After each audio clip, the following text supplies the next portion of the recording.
Bonjour à toutes et à tous et bienvenue dans une nouvelle émission de Passe l'Info. Cette semaine, nous allons vous parler dans l'actualité nationale du remaniement ministériel. Nous allons aussi vous parler dans l'actualité internationale d'une baronne anglaise qui critique la politique israélienne. On enchaînera avec quelques brèves pour enfin terminer par un le saviez-vous un peu particulier. Y a-t-il un pédophile au CRIF? Et sans plus tarder, nous allons passer à l'actualité nationale avec un titre. On ne change pas une équipe qui perd. Tu veux parler de l'équipe de France? Non, l'équipe de Sarkozy. Ok.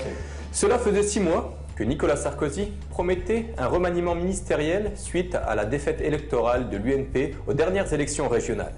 Il s'agit, par là, de tenter de redonner un deuxième souffle au président de la République, largement affaibli auprès de l'opinion publique française.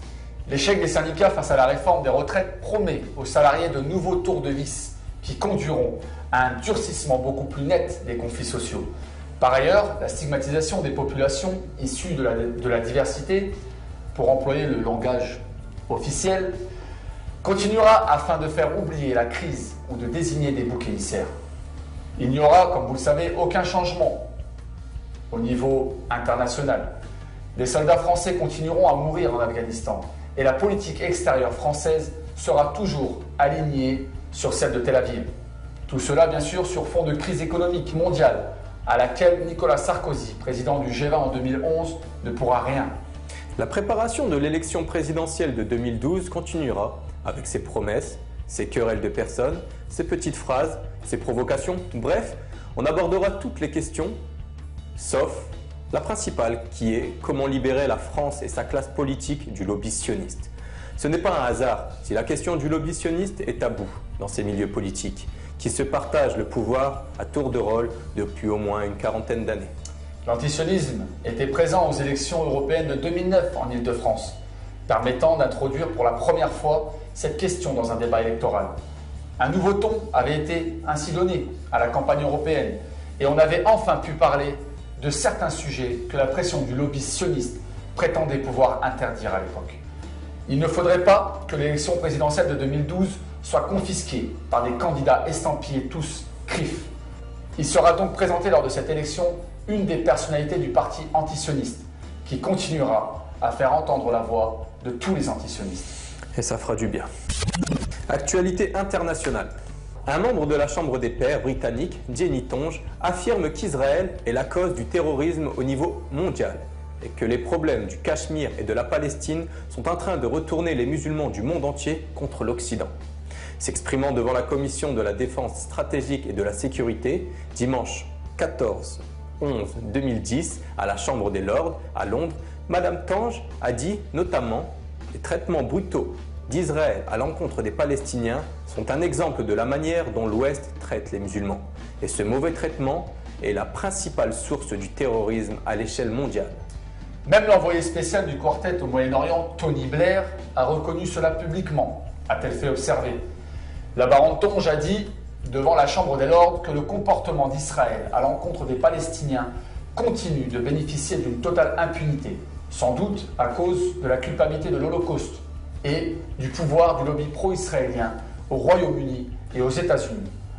Commentant de conflits non résolus dans le monde musulman, Madame Tonge trouve regrettable que des problèmes tels ceux du Cachemire et de la Palestine continuent à nous aliéner les musulmans dans le monde entier.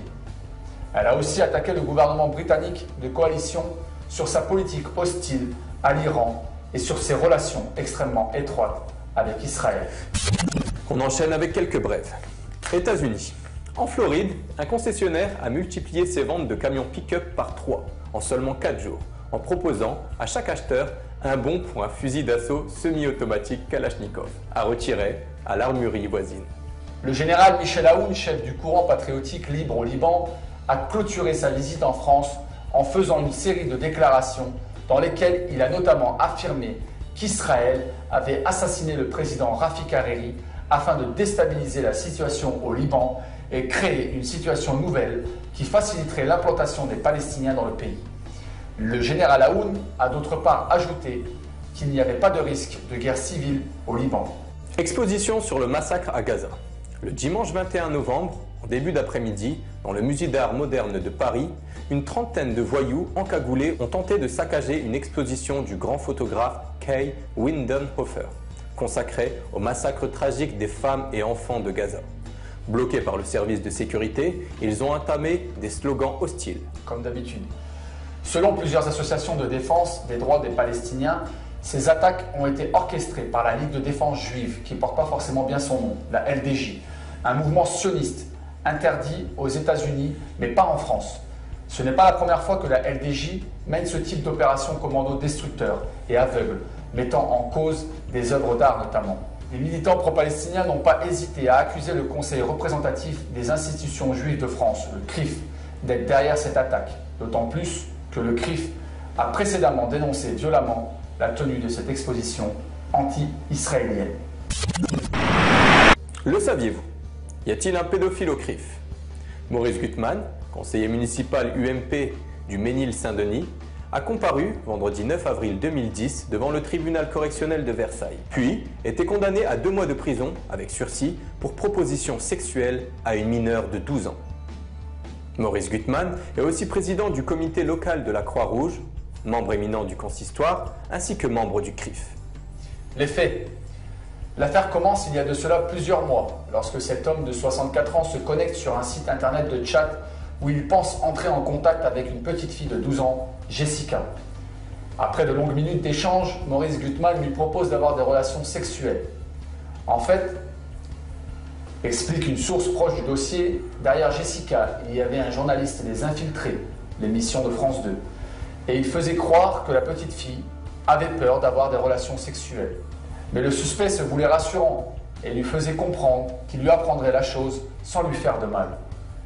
Une fois le dialogue terminé sur Internet, l'homme a été dénoncé par les journalistes à la DCPJ, Direction centrale de la police judiciaire, à Nanterre, en précisant que durant l'émission, les ministres de l'Intérieur et de la Justice seraient interrogés sur ce cas. Quelques jours plus tard, mi-février, Maurice Gutmann, qui est aussi président du comité local de la Croix-Rouge et membre éminent du consistoire israélite, est placé en garde à vue dans les locaux de la PJ de Versailles. Lors de son audition, il passe aux aveux. Il raconte que cette conversation sur Internet a eu lieu alors qu'il se reposait en province. Maurice Gutmann a été déféré devant le procureur de Versailles avant d'être mis en liberté sous contrôle judiciaire dans l'attente de son procès. Un comble pour un conseiller municipal tout spécialement chargé de l'Internet dans sa paisible commune du Ménil-Saint-Denis. En l'occurrence, se faire piéger justement par Internet et de surcroît par l'un des journalistes des Infiltrés dans le cadre d'une émission de France 2 consacrée à la pédophilie. Et plus surprenant encore, l'impressionnant silence des médias sur cette condamnation, alors que le moindre soupçon de prêtre pédophile fait la une de tous les médias. La condamnation nationiste de l'UMP présumé pédophile n'en intéresse aucun. Encore un 2 poids 2 mesures. Comme d'habitude. Nous vous remercions de nous avoir suivis pour cette émission de Passe l'Info. Nous espérons que vous avez apprécié l'actualité de cette semaine et nous vous disons à la semaine prochaine. À la semaine prochaine. Un bon pour un fusil d'assaut semi-automatique Kalachnikov à retirer à l'armurerie voisine. Eh ben dis donc, j'espère que tu as commandé ta pick-up. Ouais. En effet. Parce qu'elle va être passée. Bon, ça, je risque de le mettre par contre. Continue. Maurice Gutmann était condamné à 2 mois de prison avec sursis pour prostitution. Pour proposition. Non, vas-y. Passer l'info. Et surtout, Passe l'info.